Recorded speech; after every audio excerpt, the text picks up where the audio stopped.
Sunday is church day and family day too. Today is combined LTM meeting.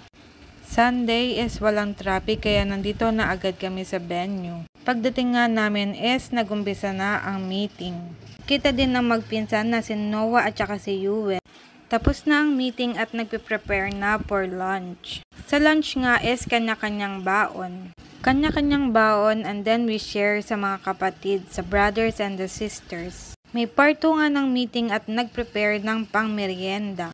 Tapos na nga ang meeting at dumiretso muna kami dito sa bahay sa Bulacan. Karating nga namin ng bahay ay nagpahinga muna kami at naglakad dito sa may patubig.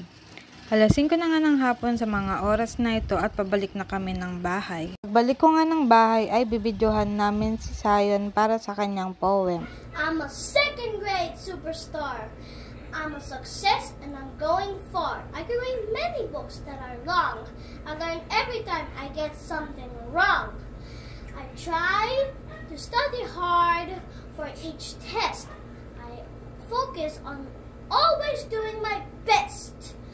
I try to be patient and I share. Try to be responsible and I care.